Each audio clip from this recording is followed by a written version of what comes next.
So where do comets come from? We believe there are two big structures that are at the far reaches of the solar system, and these are known as the Oort Cloud and the scattered disk. These are huge, huge, huge features, but they are made of lots and lots of very small, very dark, because they are dusty and a long way from the sun, and very dim objects that are out there. So this picture kind of indicates that there's a lot of stuff out there. Yeah, there's a lot of stuff, but they're tiny. They're tiny, tiny little bits of ice. So what exactly is the Oort Cloud and the scattered disk? Back 30, 40 years ago, there was a gentleman that was Dutch, and his name was Jan Oort. And he hypothesized that about 1.5 to 3 light years away from the sun. Now, that means that light takes 1.5 to 3 years for the light from the sun to get to this area. That there was a big sphere of little tiny icy bodies that surrounds the entire solar system. Let's put this into perspective. 1.5 to 3 light years away. Pluto is about 5 hours away, light hours away from the sun. We're talking about 1.5 light years away from the sun. That is a long way away. And Jan Oort hypothesized that little bits of ice was sort of tossed way out on the outer edge of the solar system at the birth time of our solar system. Periodically, something gravitationally tugs on one of these little balls of ice and causes it to plummet from where it is way out there towards the sun. Now, what causes these little gravitational tugs? It could be another planet. It could be gravitational tug of a star, one of our companion neighboring stars, or it could be just a large asteroid that happens to be in the neighborhood. But something tugs on these little balls of ice and starts them to plummet towards the sun, and that's what we believe to be the source of all of these comets. Now, when we were early in the semester, we talked about the scale model of the solar system. We used a ball that was about 8 inches high to represent the sun. When we did this, we fit all of the entire solar system into 116 meters, which is about the size of one football field, okay, in the model that we built early in the semester. On exactly the same scale, if the sun was about an 8-inch high ball, the Oort Cloud would be about 92 miles away.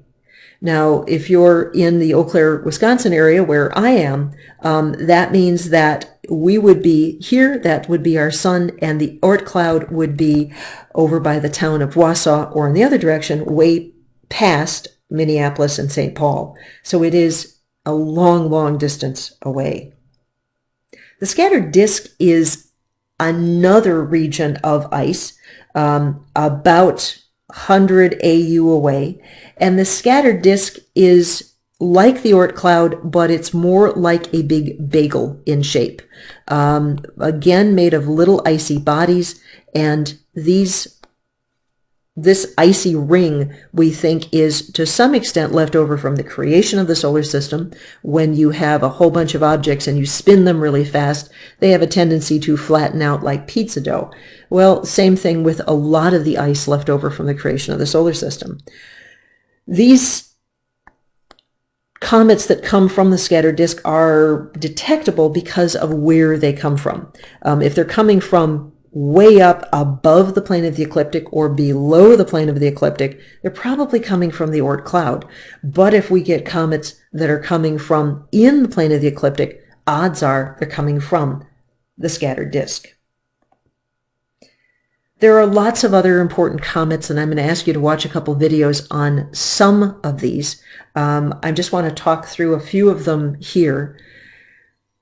You get a pretty decent looking comet about every 10 years or so. So depending upon your age, you may have seen one or two or many. One of the things when I was young and saw my very first comet, I expected, because it looked like this in the sky, I expected to see it go zoom across the sky like you see an airplane traveling across the sky. You're not going to see that. Night to night to night, it's going to look like it hovers in one place. And if you look at it the next night, it's going to be in a slightly different place, and the next night, a slightly different place.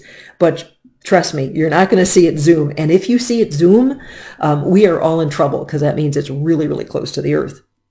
Some of the important comets, one of them was Shoemaker-Levy 9 back in the late 90s. Why was this a big deal? It hit Jupiter instead of the sun.